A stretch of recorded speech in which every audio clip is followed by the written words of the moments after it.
let's see what else. May 6th, go back a day, immigration fraud of Chinese nationals. In this case, we had Antony Allen Bu and his wife. What they were doing was they were taking money from the Chinese nationals.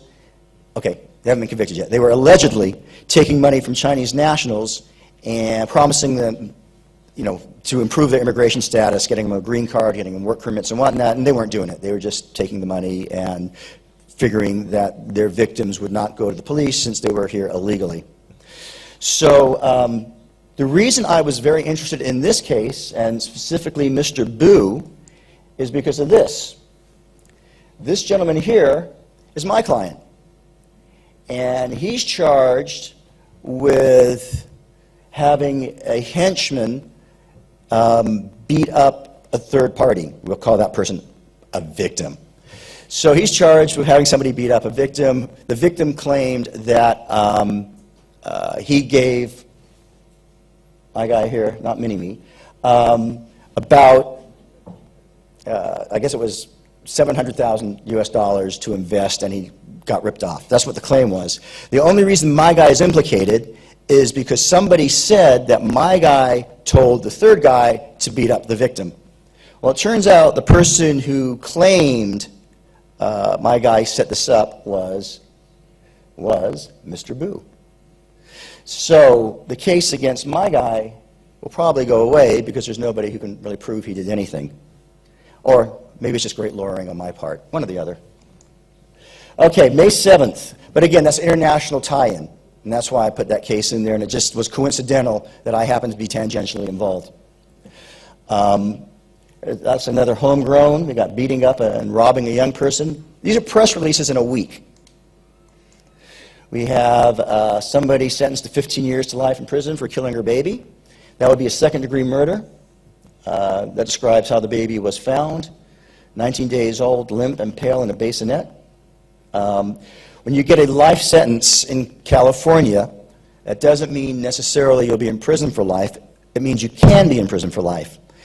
It's a second-degree murder, which means 15 to life, which means after, I believe it's 7 years, you'd be eligible to go before a parole board and convince them that you are suitable to be released back in society. At one time, that was not happening.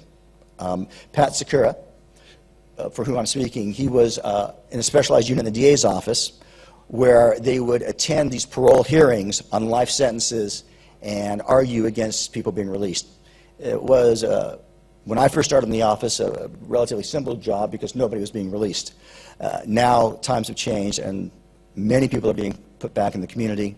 Pat was specifically responsible for the Manson family murders, and nobody on his watch was necessarily released. Another person, now this is 25 to life, which means it's first-degree murder because, well, this person fatally stabbed a 2-year-old and also attacked her pregnant mother. This was a domestic violence case, no doubt, and Mr. Gray will probably, well, he won't see a parole hearing for about 20 years, so he'll do 20 years before he can even be considered for parole.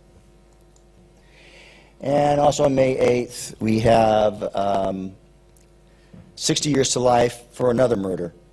And that one was a gang murder. As you can see, there's a benefit of the street gang allegation. That adds time to your life sentence. So what that simply means is your parole date hearing is not 20 years. This one will probably be about 30 to 40 years away. What else was released in a week? We have Mr. Pena, who called up a school and said he was going to shoot it up. We have another first-degree murder for fatally shooting somebody. We have vehicular manslaughter and another capital murder. This one was during an armored car robbery, and it looks as if this armored car robber, murder, was not native to Los Angeles. So again, we have a foreign aspect to the case, which means sometimes they have to go outside of our jurisdiction to find out the history of the people who are being charged. Now, these are the general areas where we do see crossover between local and international crime, major narcotics, human trafficking, and we do get fraud cases. because, you know, you can have your laptop anywhere and get the information that you need to commit a crime. Let's see what we have next. So the gang division, of which I was a part for nearly 7 years, which is where I met Pat, works often with, well, generally when we go outside of the country, it's with Mexican authorities and Central American authorities involving gang prosecution. So let's talk a little bit about gangs. One of the largest gangs in Los Angeles is Valencia 13. It consists of both legal and illegal immigrants and native-born Latino Americans. It's been around since the 1940s. They have their own distinctive tattoos. They have their own distinctive walls. And another gang of importance internationally is the Mara Salvatrucha. It's international. It's El Salvadorian in its origins. Actually, my first murder trial involved MS, but they were victims in that case. This was about 1990, I think I tried that case, and the rival gang was called the Magicians Club. Go figure. But it wasn't like real magicians. They're actual gang members. And the defense was it wasn't a real semi-automatic rifle, that was a toy rifle. And one juror actually believed that, so the jury hung. So we had to retry that case. Eventually he was convicted. Okay, back to Mara Salvatrucha, MS-13. There's between 10 to 18,000 members in the U.S., and they are also located in El Salvador. They too have their distinctive tattoos. They're not shy about where they put them. They are gender equal. And Pat put this in there. I don't think that's real. I don't think they tattooed their baby, but I can't say for sure. And I didn't have a chance to ask him about it, but it's a little disturbing either way. Most members of this gang are in the United States without documents. And as you may have been watching things play out, right now we have a rather robust debate about border security in our country. And right now that's our Speaker of our House. That's obviously photoshopped with a MS-13. Now then, we have extradition issues. So what do we do about extradition? There's going to be extradition treaties, but not all countries will extradite its own citizens. And I listed the countries up there that don't, include, among others, Switzerland and France and Germany. Portugal will extradite its own citizens. Russia won't. In addition, we can get felons abroad with multi or mutual legal assistance treaties, and these are generally treaties between at least two countries where they will work together to attack an issue involving a suspect or a fleeing felon who is outside of U.S. borders. And of course, I guess there are international arrest warrants known as red notices that are Interpol-based, and they basically tell other law enforcement agencies to pick up people who are suspected of committing a crime or have been convicted and have fled.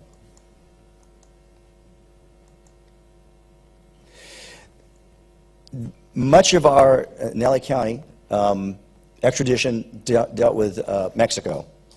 And at one point, we did run into a problem. Now, in the 1980s, there was a bilateral extradition treaty between the DA's office and Mexico, and we would simply request extradition of a suspect, and they would, more often than not, send them to the United States.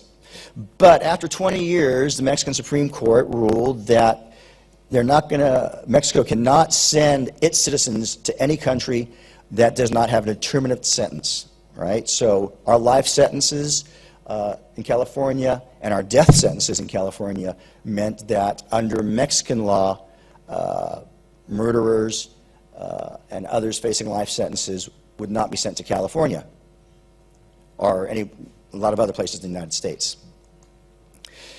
There are approximately 40 offenses in California that were punished either with death or imprisonment for life or life without parole.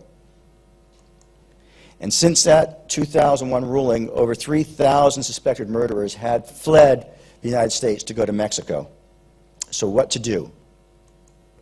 Well, the way that the District Attorney's Office in Los Angeles addressed it was to basically try to put pressure through politicians on the Mexican government to change. And so one of the things that DA did was put together a website where victims could tell their stories, and the public would have more notification of what was happening and who wasn't being brought back to California for justice. And so this went on for a number of years. For over 4 years, the LADA's office and victims groups and district attorneys, prosecutors nationwide worked with Mexican authorities to try to persuade the Mexican Supreme Court to reconsider its decision. Eventually, and this is what the website would look like when it was used, when it accessed it. This was from 2006. So eventually, 2005, the Mexican Supreme Court reversed its decision, and those suspects facing life in prison, an indeterminate sentence, would now be allowed to be extradited to the United States. They still would not send back those facing the death penalty. As a practical matter, in almost every state in which there is a death penalty, it's not executed, no pun intended, for a number of reasons. In California, we are subject to the jurisdiction, and like every other state, subject to jurisdiction, federal jurisdiction when it comes to constitutional issues, and almost every criminal trial is going to have a United States constitutional issue which will govern whether or not the trial was conducted fairly and in accord with the Constitution of the United States. Big country, red states, conservative, blue states, liberal. Supreme Court, U.S. Supreme Court is split 5 conservatives, 4 liberals. So things bounce back and forth. The federal jurisdiction, like I said before, is broken down into different regions, circuits. In California, we are governed by the 9th Circuit, which is a liberal circuit. So almost nobody who was under the jurisdiction of the 9th Circuit is ever executed because the 9th Circuit won't allow it, and the U.S. Supreme Court can't take up every case. So, for instance, the 5 people I have on death row, convicted 2 of them in 1996, and then 3 more, I think, in 1999. Okay, they're all, in fact, they're still awaiting their federal appeals. Okay, so their cases haven't even worked their way all the way through the system, and I'm going to be dead before those cases are finally resolved. And I hope to live at least, a few more years. So, back to this. No death penalty, suspect will be extradited. So, in 2002, a deputy sheriff, Deputy March, was murdered. This was while the entire ban on extradition was going on, and his murderer fled to Mexico. We could not get him back to California. But after the Supreme Court ruling, the district attorney spoke with the victim's family. Obviously, in California, any peace officer that's murdered, they will seek the death penalty on the murderer. But in so doing, we couldn't get his murderer back from Mexico. So we spoke with the DA's office, spoke with the victim's family. They agreed to take the death penalty off the table. And as a result, Mexico extradited him back, and that occurred in 2007. He's been since convicted and will be doing life in prison without parole. Does anybody know who this is? No? Does anybody know who that is? No?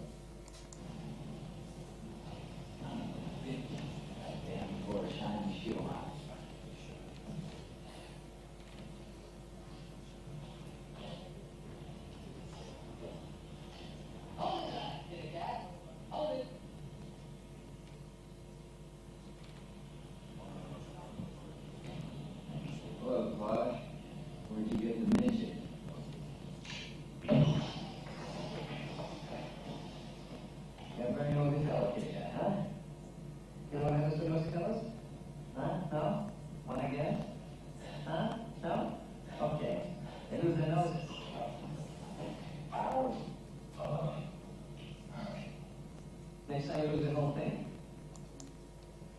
Okay. The girl that you saw in the previous slide was his victim. That, of course, is Roman Polanski. Talking about extradition, he was convicted, I forget, but it was back in the 80s. Fled to France, which to some would be fleeing to jail, but to others it's actually a very nice way to live.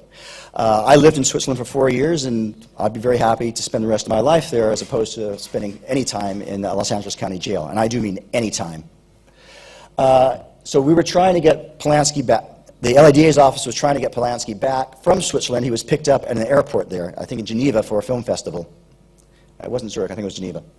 And they litigated for 10 months, and in the end, they were unable to get him to get back to America so that he could actually serve the time to which he was going to be sentenced. What happened was, in that case, there was a plea bargain, and the DA's office agreed to give him no time, if I remember correctly. And what happened was the judge disagreed and said he's going to have to do jail time. I forget how much and whether it was significant, but any time, obviously, for somebody who's not used to spending time in custody, it's going to be significant. He got wind of it, and he left the courthouse before the sentence could be imposed. He was on bail, and he's been gone ever since. And in 2009, like I said, he was apprehended, but he was not brought to California to face his time. Speaking of time, I don't know how much time I have left, but we are coming to the end of this. All right, so now there's another big extradition case that's federal, not local. The question is, do we get him out of the United Kingdom? And of course, talking about Julian Assange. So this one will be playing out on a TV screen near you over the course of the next year or two. Obviously, what he did was acquire, among other things, sensitive information by hacking emails. And for the life of me, to understand why it's a crime, obviously, Benefica had their emails hacked by Porto. And, well, not by Porto, but Porto got a hold of them. And I guess they found out that Benefica's best player was, of course, the best soccer player in the world, was Messi. And, well, actually, he doesn't play for Benefica, and he's not the best. We all know it's, what's that guy's name? Ronaldo. So this whole thing about hacking emails is definitely is international, right? And you deal with it here locally in Portugal with this tremendous scandal between the #1 and #2 team and the hacker. And we'll see how that one plays out, too. And we'll see how this one plays out in America. And I believe I'm out of here. Thank you for your attention.